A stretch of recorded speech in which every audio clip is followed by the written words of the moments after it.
आपको एक छोटी सी कहानी बताना मांग रहे थे। हम लोग ये वाला गीत गाया था ना, यीशु पीछे में चलने लगा। ये बहुत ही प्रसिद्ध गीत है।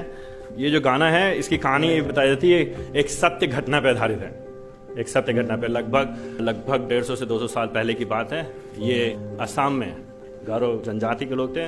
वो लोग हेड हंटर्स, लोगों को जान से मार करके, और जो उनके जाति में जो पुरुष लोग जिनको विवाह करना होता था, विवाह करने से पहले उनके पास जितने ज्यादा सर के कंकाल सर जमा है उतना ज्यादा ही वो व्यक्ति तैयार है विवाह के लिए, वो योग्य है विवाह के लिए। उस तरह की प्रजाति बड़ी खतरनाक लोग थे वो। उनके बीच में लगभग 150 साल पहले कुछ इंग्लैंड के पास एक छोटा सा देश है वेल्स, वहां से कुछ मिशनरी लोग आए, सुसमाचार प्रचारक लोग आए। उन्होंने उनको सिखाया यीशु मसीह के बारे में। आप समझ सकते हैं बहुत विरोध विद्रोह के बीच में कोई स्वीकार नहीं करना चाहता सुसमाचार के, लेकिन उस बीच में प्रभु ने एक आदमी को बचा लिया।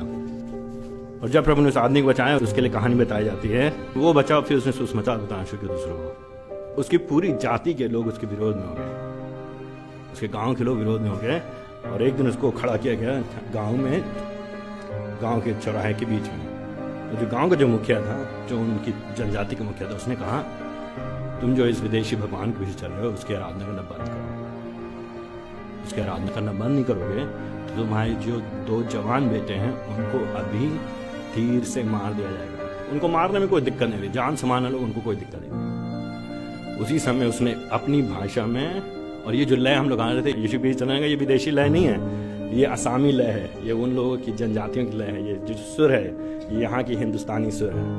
वो अपनी भाषा में इसी आवाज में उसने गाना शुरू कर दिया कि मैं यीशु पीछे चलने लगा हूँ और मैं नहीं लौटूंगा। तो उसके सामने उसके देखते देखते उसके 2 बच्चों को उनके गाँव वालों ने उनको मार दिया। कबीले का जो मालिक है, जो अगुआ है, मुखिया, उसने कहा 2 बच्चे तो चले गए, तुम्हारी पत्नी बची है, बताओ क्या करें, अभी छोड़ोगी नहीं छोड़ोगे उसको?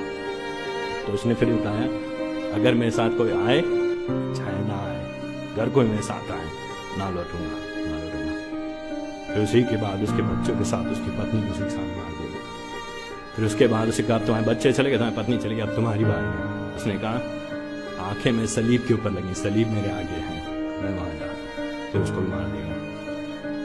लेकिन कहानी यहाँ पे खत्म नहीं हुई। उसकी वजह से, उसके बलिदान की वजह से, उसके मुखिया के दिमाग में कुछ हुआ। प्रभु ने कुछ किया उसके हृदय में, प्रभु ने उसके कुछ हृदय में किया।